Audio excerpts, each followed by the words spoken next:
Hey folks, Rich Brome from Phone Scoop here, bringing you a quick look at ZTE's new flagship phone, the Axon 10 Pro. This phone was announced way back in May, but now there's a special US version with upgraded specs and a special price. It's an unlocked phone, but unlike most unlocked phones, it has excellent support for all US LTE networks, which means better, more reliable coverage and faster data speeds than other unlocked phones. The Axon 10 Pro has everything you expect in a flagship phone, including a top-end processor, a large 4,000 mAh battery, triple rear cameras, and a large, sharp display that fills the front except for a small notch.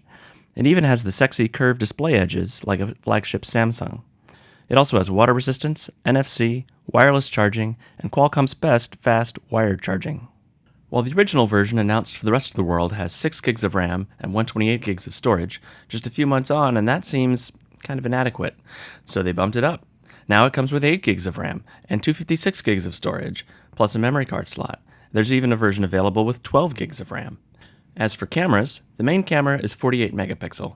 As has become common, the default mode is to use pixel binning to create a high-quality 12 megapixel image, but the 10 Pro does make it easy to switch to full 48 megapixel mode when you want to.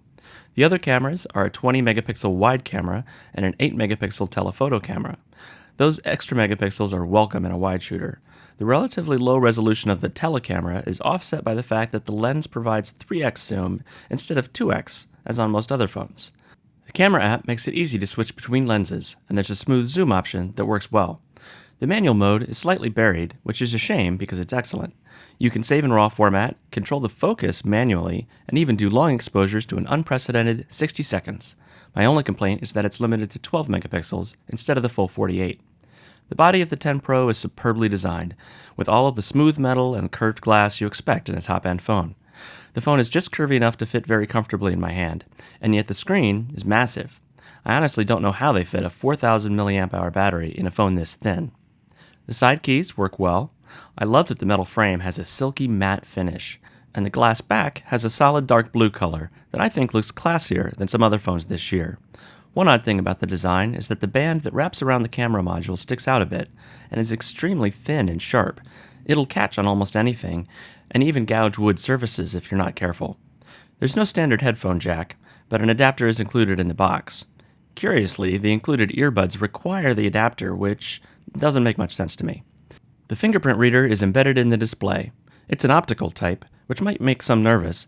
However, I found this one to be more reliable than the ultrasonic type over a few days of testing. Where it sometimes gave me trouble was not activating when I wanted it to, but that wasn't often. When it activated, it read my fingerprint perfectly and quickly enough. I can't say the same for much pricier phones from Samsung. The interface is a clean version of Android 9, much like on a Pixel phone. It has just the right number of additions by ZTE to make it slightly smarter and more customizable. So what will this flagship phone cost you? How about just $549? That's almost half the price of flagship phones with similar specs from the bigger names. The 12 gig version runs $599. That's a pretty amazing value. I like this phone. It's available today from ZTE, Newegg, and B&H Photo.